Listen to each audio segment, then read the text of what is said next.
पिछले वीडियो में हमने देखा कि कैसे सैकड़ों रियासतों और ब्रिटिश प्रांतों को जोड़कर एक भारत का निर्माण किया गया।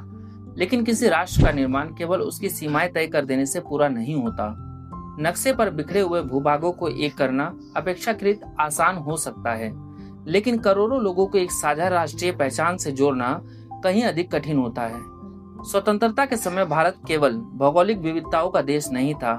यहाँ भाषाएं अलग थी, संस्कृतियां अलग थी, परंपराएं अलग थी और कई क्षेत्रों का अपना अलग राजनीतिक इतिहास भी था।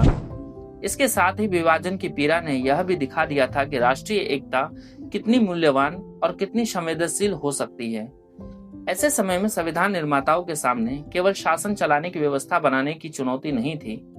उन्हें यह भी सुनिश्चित करना था कि भविष्य में भारत की एकता किसी राजनीतिक मतभेद, क्षेत्रीय आकांक्षा या प्रशासनिक परिवर्तन के कारण कमजोर न पड़े।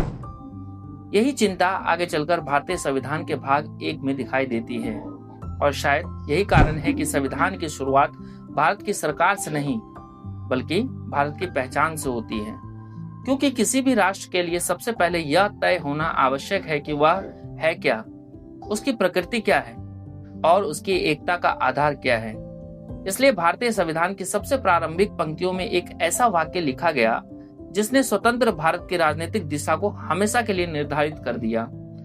और उसी एक वाक्य में छिपा है यह रहस्य कि भारत को राज्यों का संघ क्यों कहा गया। लेकिन दिलचस्प बात यह है कि संविधान निर्माताओं के सामने केवल यह प्रश्न नहीं था कि भारत को क्या कहा जाए।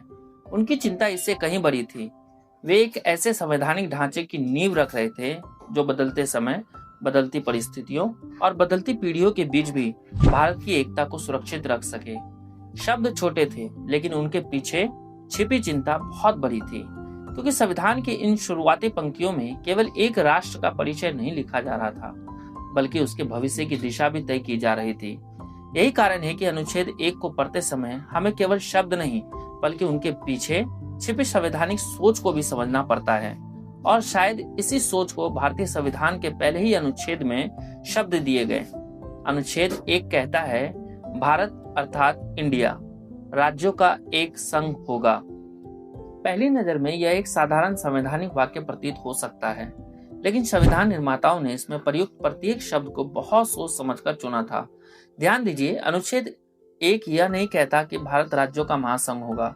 यह भी नहीं कहता कि भारत राज्यों के बीच हुए किसी समझौते का परिणाम है। इसके बजाय संविधान भारत को राज्यों का एक संघ कहता है। सवाल यह है कि आखिर संविधान निर्माताओं ने संघ शब्द को ही क्यों चुना? क्या यह केवल भाषाई चयन था या इसके पीछे स्वतंत्र भारत की एकता से जुड़ी कोई गहरी संवैधानिक सोच छिपी हुई थी? दरअसल इस एक शब्द को समझे बिना भारतीय संघवाद की वास्तविक प्रकृति को समझना संभव नहीं है। इस प्रश्न का उत्तर भारत के स्वतंत्रता प्राप्त करने की परिस्थितियों में छिपा हुआ है। दुनिया के सभी देशों की संघीय व्यवस्था एक जैसी नहीं होती। कुछ देशों में पहले अलग अलग राज्य अस्तित्व में आए और बाद में उन्होंने अपनी इच्छा से मिलकर एक संघ का निर्माण किया। अमेरिका इसका सबसे प्रसिद्ध उदाहरण है। वहां पहले राज्य थे, बाद में संघ बना। लेकिन भारत की कहानी बिल्कुल अलग थी। स्वतंत्रता के समय भारत एक समान प्रशासनिक इकाई नहीं था। एक और ब्रिटिश प्रांत थे तो दूसरी ओर सैकड़ों देसी रियासतें। इन सभी क्षेत्रों की ऐतिहासिक पृष्ठभूमि, प्रशासनिक व्यवस्था और राजनीतिक परिस्थितियां अलग अलग थी। ऐसे में संविधान निर्माताओं के सामने चुनौती राज्यों को जोड़कर संघ बनाने की नहीं थी। चुनौती थी एक राष्ट्र के रूप में उभर चुके भारत की एकता को स्थायी आधार देने की। यही कारण है कि संविधान सभा में डॉक्टर भीमराव अंबेडकर ने स्पष्ट किया था कि भारत राज्यों के बीच हुए किसी समझौते का परिणाम नहीं है।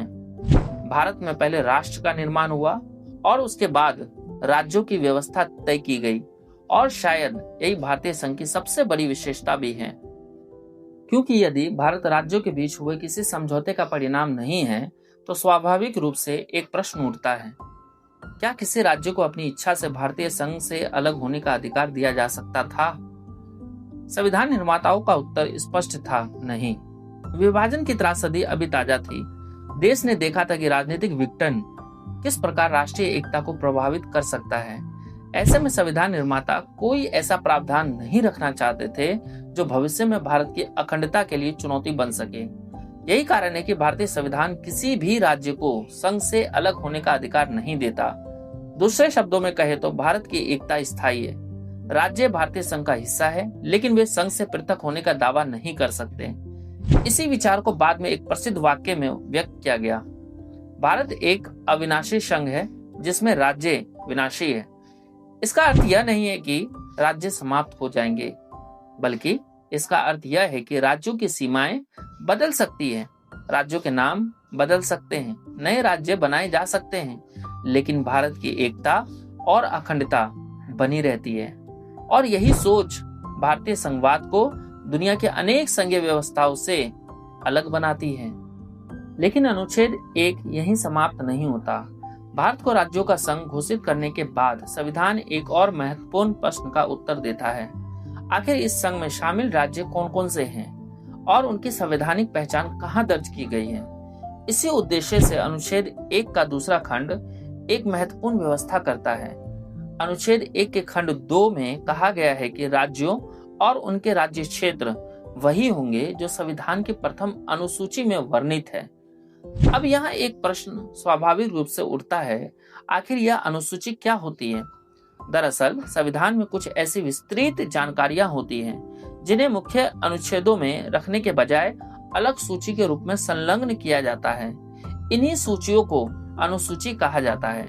इसे आप संविधान के परिशिष्ट या एनेक्सर की तरह समझ सकते हैं। भारतीय संविधान में वर्तमान समय में 12 अनुसूचियां हैं, जिनमें विभिन्न विषयों से जुड़ी विस्तृत जानकारी दी गई है।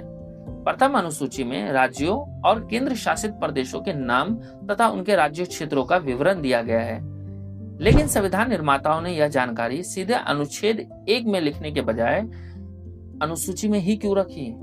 इसके पीछे एक व्यवहारिक सोच थी। संविधान निर्माताओं को पता था कि समय के साथ नए राज्यों का गठन हो सकता है, राज्यों की सीमाएं बदल सकती है और उनके नाम भी परिवर्तित किए जा सकते हैं। यदि इन सभी विवरणों को सीधे अनुच्छेदों में लिख दिया जाता तो हर परिवर्तन के साथ संविधान को बार बार जटिल रूप से संशोधित करना पड़ता। अनुसूची में रखने से यह प्रक्रिया अधिक सरल और व्यवहारिक बन गई। यही कारण है कि स्वतंत्रता के बाद जब उत्तराखंड, झारखंड, छत्तीसगढ़ और तेलंगाना जैसे नए राज्यों का गठन हुआ तो आवश्यक परिवर्तन प्रथम अनुसूची में किए गए। दूसरे शब्दों में कहे तो अनुच्छेद 1 के खंड 2 भारतीय संघ के भौगोलिक स्वरूप को संविधान की प्रथम अनुसूची से जोड़ता है। लेकिन केवल राज्यों की सूची बता देना ही पर्याप्त नहीं था। संविधान को यह भी स्पष्ट करना था कि भारत का राज्य क्षेत्र वास्तव में किन किन भागों से मिलकर बना है, और यहीं से अनुच्छेद 1 का तीसरा खंड हमारे सामने आता है। लेकिन केवल राज्यों की सूची बता देना ही पर्याप्त नहीं था, क्योंकि किसी भी राष्ट्र की पहचान केवल उसके राज्यों से नहीं होती, बल्कि उसके संपूर्ण राज्य क्षेत्र से होती है। दूसरे शब्दों में कहे तो भारत क्या है यह जानना जितना महत्वपूर्ण है, उतना ही महत्वपूर्ण यह जानना भी है कि भारत कहाँ तक है। यही कारण है कि अनुच्छेद 1 का तीसरा खंड भारत के राज्य क्षेत्र को परिभाषित करता है। अनुच्छेद 1 के खंड 3 के अनुसार भारत का राज्य क्षेत्र 3 भागों से मिलकर बना है। पहला राज्यों के क्षेत्र, दूसरा केंद्र शासित प्रदेश और तीसरा वे क्षेत्र जिन्हें भारत भविष्य में अधिग्रहित कर सकता है। पहली नजर में यह केवल एक कानूनी परिभाषा लग सकती है, लेकिन वास्तव में यही प्रावधान भारत के भौगोलिक रूप को संवैधानिक मान्यता प्रदान करता है। ध्यान दीजिए, संविधान यहाँ केवल वर्तमान भारत की बात नहीं करता, यह भविष्य की संभावनाओं के लिए भी स्थान छोड़ता है। यही कारण है कि अनुच्छेद 1 के खंड 3 में उन क्षेत्रों का भी उल्लेख किया गया है जिन्हें भारत भविष्य में अधिग्रहित कर सकता है। यह संविधान निर्माताओं की दूरदर्शिता का एक उत्कृष्ट उदाहरण है। अब इन 3 भागों को एक एक करके समझते हैं। सबसे पहले बात करते हैं राज्यों के क्षेत्रों की। भारत के राज्य क्षेत्र का सबसे बड़ा और सबसे महत्वपूर्ण भाग राज्यों के क्षेत्रों से मिलकर बना है। दरअसल भारतीय संघ की मूल प्रशासनिक इकाइयां राज्य ही हैं। यहीं से अधिकांश नागरिकों का प्रत्यक्ष संबंध शासन व्यवस्था से स्थापित होता है। राज्यों की अपनी निर्वाचित सरकारें होती हैं, अपने मुख्यमंत्री होते हैं और अधिकांश राज्यों के अपनी विधान सभाएं भी होती हैं। संविधान राज्यों को कुछ विषयों पर कानून बनाने और प्रशासन चलाने की शक्ति भी प्रदान करता है। यही कारण है कि भारत को एक संघीय व्यवस्था वाला देश माना जाता है। हालांकि जैसा कि हमने पहले देखा, भारतीय संघवाद की प्रकृति अन्य संघीय देशों से कुछ अलग है। यहाँ राज्य महत्वपूर्ण अवश्य है, लेकिन वे भारतीय संघ से ऊपर नहीं है। वे भारतीय संघ का अभिन्न हिस्सा है। आज 2026 तक भारत में 28 राज्य हैं। इन राज्यों का नाम और उनका राज्य क्षेत्र संविधान की प्रथम अनुसूची में वर्णित है। लेकिन भारत का राज्य क्षेत्र केवल राज्यों तक ही सीमित नहीं है। कुछ ऐसे क्षेत्र भी हैं जिनका प्रशासन राज्यों की तरह नहीं बल्कि सीधे केंद्र सरकार के अधीन संचालित होता है। इन्हें हम केंद्र शासित प्रदेश के नाम से जानते हैं। अब बात करते हैं केंद्र शासित प्रदेशों की। यदि राज्य भारतीय संघ की सामान्य प्रशासनिक इकाइयां हैं, तो केंद्र शासित प्रदेश एक विशेष प्रकार की प्रशासनिक व्यवस्था का प्रतिनिधित्व करते हैं। केंद्र शासित प्रदेश वे क्षेत्र होते हैं जिनका प्रशासन सामान्यतः सीधे केंद्र सरकार के अधीन संचालित होता है। यही कारण है कि इन्हें केंद्र शासित प्रदेश कहा जाता है। लेकिन यहाँ एक रोचक बात है, सभी केंद्र शासित प्रदेशों की प्रशासनिक व्यवस्था एक जैसी नहीं होती। कुछ केंद्र शासित प्रदेशों में निर्वाचित सरकार और विधानसभा की व्यवस्था भी है, जबकि कुछ का प्रशासन पूरी तरह केंद्र सरकार के माध्यम से संचालित होता है। उदाहरण के लिए दिल्ली और पुडुचेरी में विधानसभा तथा मंत्रिपरिषद की व्यवस्था मौजूद है। वहीं चंडीगढ़, लक्षद्वीप और अंडमान निकोबार जैसे केंद्र शासित प्रदेशों का प्रशासन सीधे केंद्र सरकार के अधीन चलता है। संविधान निर्माताओं ने यह व्यवस्था इसलिए बनाई ताकि ऐसे क्षेत्रों का प्रशासन उनकी विशेष परिस्थितियों और राष्ट्रीय आवश्यकताओं के अनुसार किया जा सके। 2026 तक भारत में 8 केंद्र शासित प्रदेश हैं। इस प्रकार राज्य और केंद्र शासित प्रदेश मिलकर भारत के वर्तमान राज्य क्षेत्र का निर्माण करते हैं। लेकिन अनुच्छेद 1 के खंड 3 का सबसे दिलचस्प भाग अभी भी बाकी है, क्योंकि संविधान केवल वर्तमान भारत की बात नहीं करता, वह भविष्य की संभावनाओं के लिए भी स्थान छोड़ता है। और यही कारण है कि अनुच्छेद 1 के खंड 3 में उन क्षेत्रों का भी उल्लेख किया गया है जिन्हें भारत भविष्य में अधिग्रहित कर सकता है। अनुच्छेद 1 के खंड 3 का तीसरा भाग शायद सबसे अधिक रोचक है, क्योंकि यह केवल वर्तमान भारत की बात नहीं करता बल्कि भविष्य की संभावनाओं के लिए भी स्थान छोड़ता है। संविधान कहता है कि भारत के राज्य क्षेत्र में वे क्षेत्र भी शामिल हो सकते हैं जिन्हें भारत भविष्य में अधिग्रहित करे। पहली नजर में यह एक साधारण कानूनी प्रावधान लग सकता है, लेकिन जब हम स्वतंत्रता के समय की परिस्थितियों को देखते हैं तो इसकी वास्तविक महत्ता समझ में आती है। दरअसल 1950 में जब संविधान लागू हुआ तब भारत की वर्तमान सीमाएं पूरी तरह स्थिर नहीं थी। कुछ महत्वपूर्ण क्षेत्र अभी भी विदेशी नियंत्रण में थे, जैसे गोवा, दमन और दीव पर पुर्तगाल का शासन था। पुडुचेरी फ्रांस के अधीन था। दादरा और नगर हवेली भी भारतीय संघ का हिस्सा नहीं थे। संविधान निर्माताओं को यह अनुमान था कि भविष्य में परिस्थितियां बदल सकती हैं और ऐसे क्षेत्र भारतीय संघ में शामिल हो सकते हैं। इसी दूरदर्शिता को ध्यान में रखते हुए अनुच्छेद 1 के खंड 3 में यह प्रावधान रखा गया।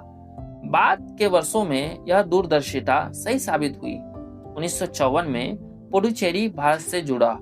1961 में गोवा, दमन और दीव भारतीय संघ का हिस्सा बने। दादरा और नगर हवेली का भी भारत में विलय हुआ।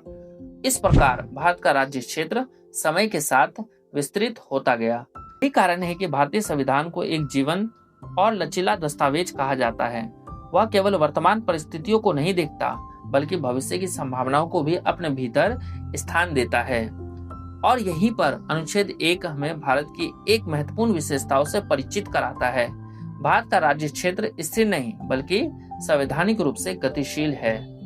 अनुच्छेद 1 हमें यह बताता है कि भारत क्या है, भारत का राज्य क्षेत्र किन किन भागों से मिलकर बना है और संविधान भारत की एकता को किस प्रकार परिभाषित करता है। लेकिन भारतीय संविधान यही नहीं रुकता। यदि भविष्य में कोई नया क्षेत्र भारतीय संघ का हिस्सा बनना चाहे तो उसे भारत में शामिल करने की शक्ति किसके पास होगी? क्या संसद किसी नए क्षेत्र को भारतीय संघ में सम्मिलित कर सकती है? और संविधान ने इसके लिए अलग प्रावधान क्यों बनाया? इन्हीं प्रश्नों के उत्तर हमें अनुच्छेद 2 में मिलते हैं और यही हमारे अगले वीडियो की कहानी होगी।